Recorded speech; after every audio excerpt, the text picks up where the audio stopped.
What is up, everybody? Welcome back to the channel. We're out here in east central Alberta, back at a lake that we actually fished last weekend. We did pretty good. We probably caught about 20 fish between the two of us.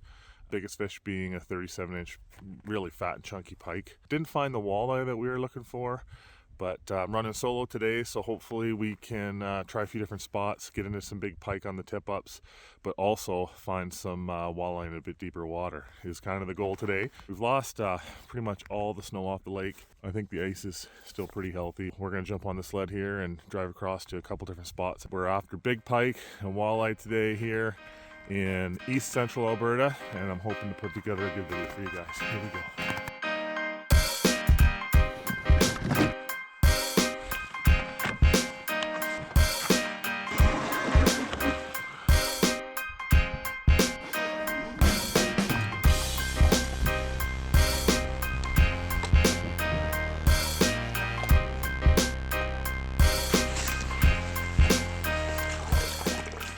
How I ended up here, I basically looked at the depth chart for this particular lake. Now in Alberta, you're going to find the depth charts aren't necessarily accurate. Actually, they're usually nowhere close. But what they will show you is a general idea of the structure. I found 2 points on this lake that look like they have a fairly steep drop off. So what I've done is I've drilled my first hole here and ended up in about 9 or 10 feet of water. I've got another one at about 15 feet, another 20 yards past that, I'm about 20 feet of water. So I want to set up a tip up in about 10 feet of water with a big bait. I'm going to soak that for a couple of hours, hoping to get a big pike. Then I'm going to move to the 15 and 20 foot holes, and I'm going to jig for walleye. So that's how I'm going to start off this morning, and we'll just see how it goes.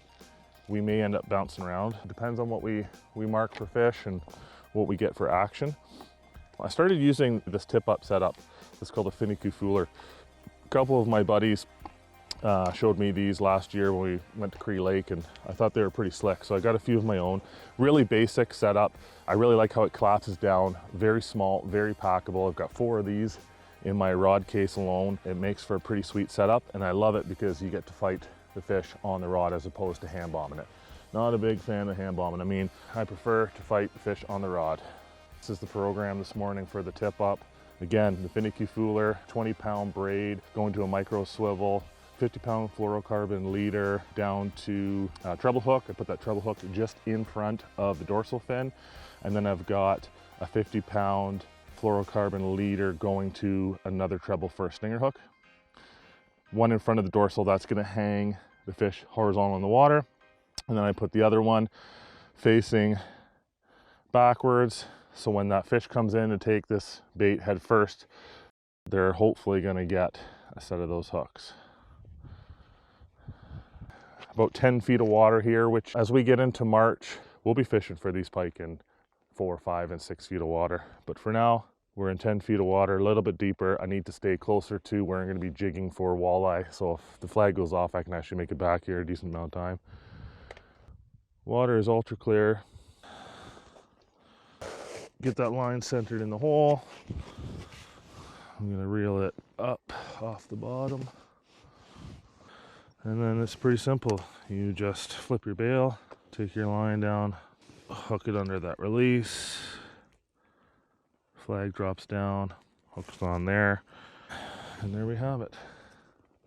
All right, so now I'm set up in 20 feet of water. This break isn't as steep and as immediate as I thought, a little more gradual. I've got the dinner bell bouncing down there, and I've already marked a few fish right away here, and they seem to want to follow. It's a good sign that they're willing to come up and check me out. Come on. Come on. Nope, not having any of it. I have a feeling these are perch. Doing a lot of looking. That's about it. Well, I've been fishing for well over an hour now. No bites.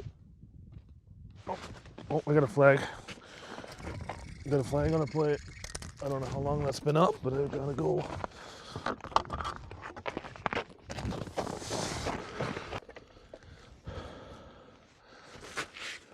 Okay. He's peeling line. He's probably had it for a while, so I'm just gonna hit him.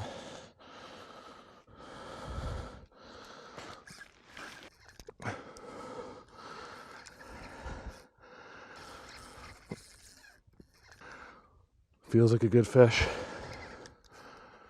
I think.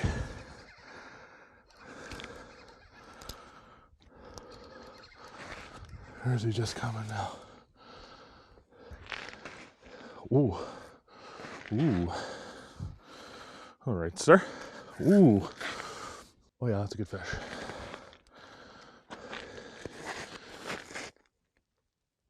Ooh. Yeah, that's a good fish. Ooh. Nice. Nice. He looks deeply hooked though.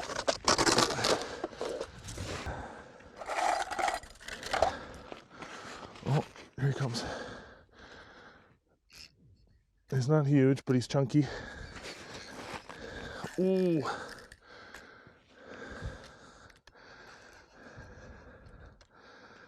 Here he comes. Wow. I don't know where those hooks are.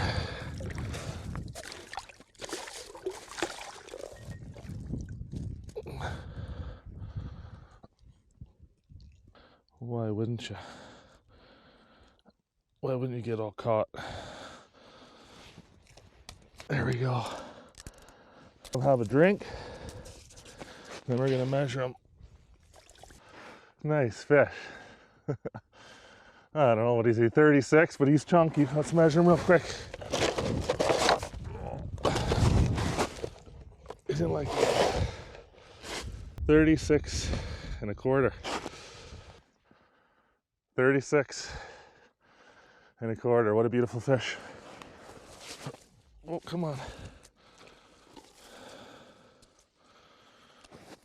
These pike are so hard to hold on to.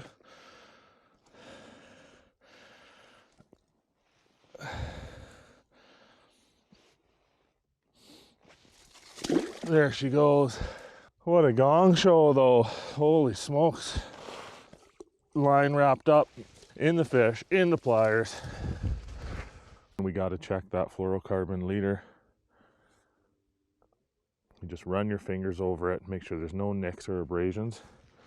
This one's perfect still. Just like that. Tank's nice and horizontal in the water. I think I might actually set up the AquaView on this bait and record. Down he goes. 10 feet of water. I had that sitting about 3 feet off the bottom. One thing I'd like to mention, guys, you need to have the proper tools to release that fish as quickly as possible right by your side. So when that flag went up, I had my bump board, my pliers, and my jaw spreaders right next to me. So I knew if I had a flag, I'd grab those, grab the camera, and off I go. Now that being said, landing that fish was a bit of a gong show. The line was twisted, he was wrapped in it, then my pliers got wrapped in the line.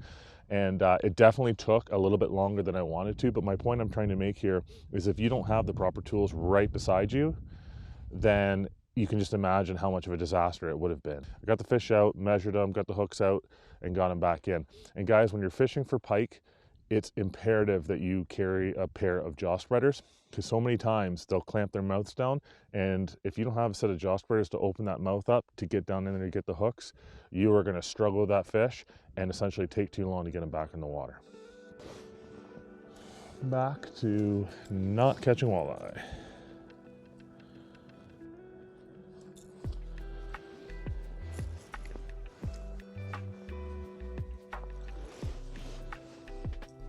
The wind keeps rattling the bell on the tip up, and I keep thinking the flag's going up. There we go. Hopefully that's a fish this time. We'll see. I have a feeling it's just the wind.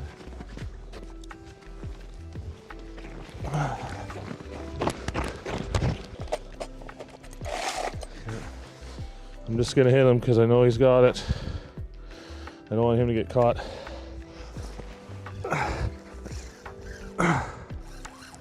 Ooh.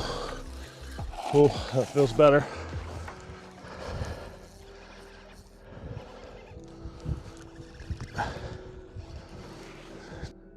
Should probably get that camera out of here.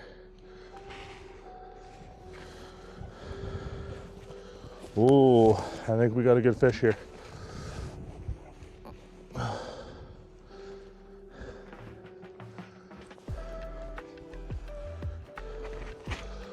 Oh yeah, another good fish. He is nice fish. I don't think he's gonna like me poking.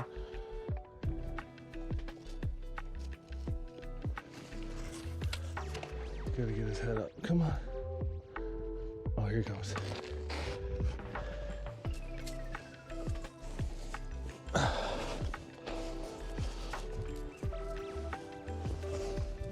Oh, that's a nice fish. Give him a dunk. He's gotta be 30, 38 or 39. Gonna let him have a drink and then we'll get him on the board here and we'll see. It's another good fish.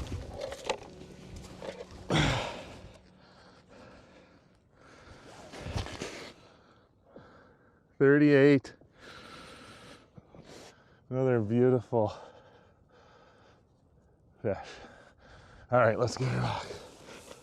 Awesome. Awesome fish.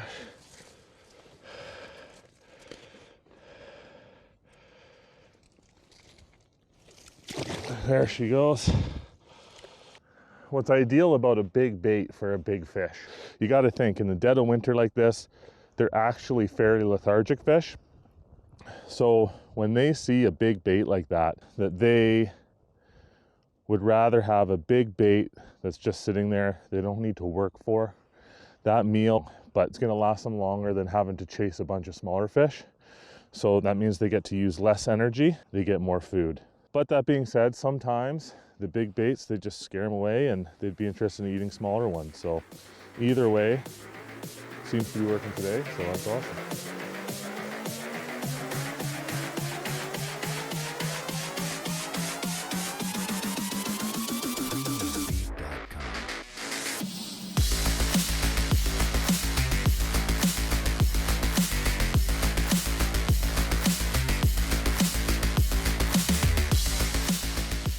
Well, we're likely down to the last hour, maybe hour and a half of daylight. Still got my tip up back there, close to the shore in about 9 feet of water.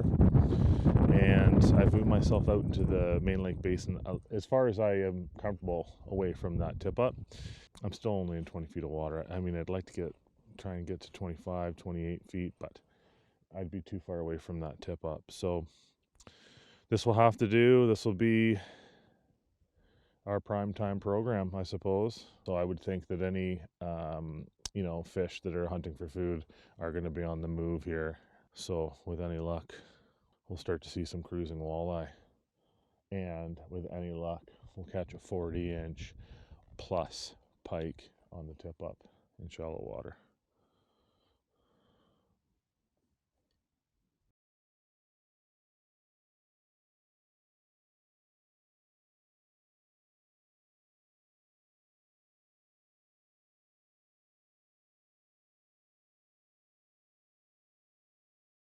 Well, I've got about 8 minutes left on the SD card for the main camera here. I don't think I'm gonna get all crazy and dig through my kit to find another. Oh, flag. We're not done yet. Oh.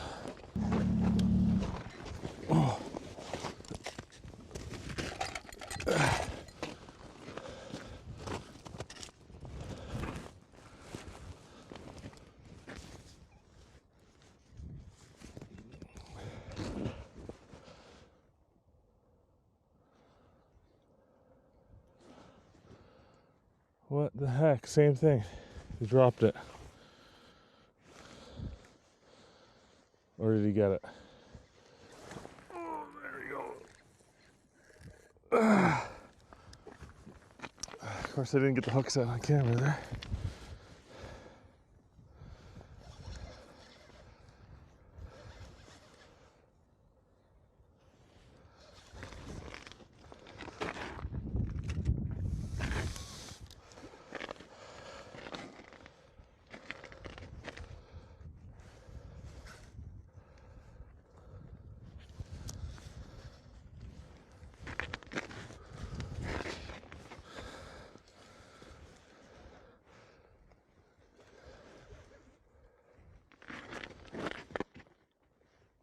thing is stuck in the bottom of the hole.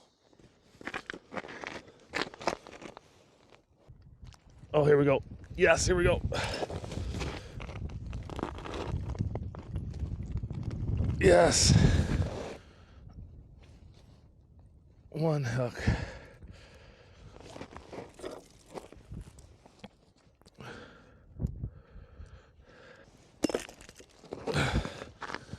Ready? Here he is. Oh, yeah. Oh, man. That's got to be 38. Oh, I'll give him another drink, then I'm going to measure him. Man, I don't know. He might be close to 40. Okay, we're going to measure him.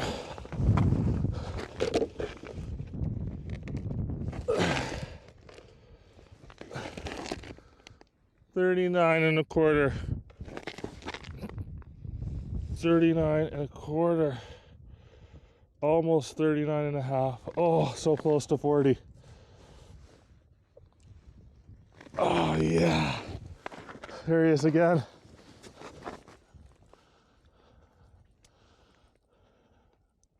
So close to 40. 39 and a half. What an absolute beautiful fish. Okay, let's get her back. Biggest fish of the day.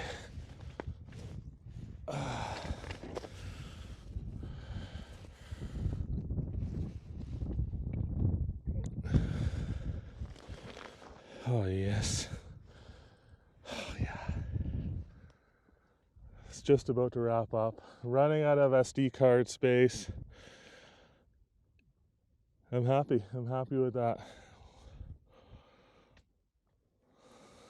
Great way to end the day. There she goes. There she goes. Boom. Oh, my hands are frozen. All right, well, on that note, I think I'm gonna pack up for the day. Had a pretty good day. I didn't find the walleye. They still seem to elude me, but man, quality pike, 37 and a quarter, 38, and a 39 and a quarter, almost 39 and a half, so close to 40. I mean, what more can you ask for quality pike fishing? All caught on those quite large alewife baits, and I guess that was the ticket today for the big pike bite. So I'm gonna pack up, start heading home.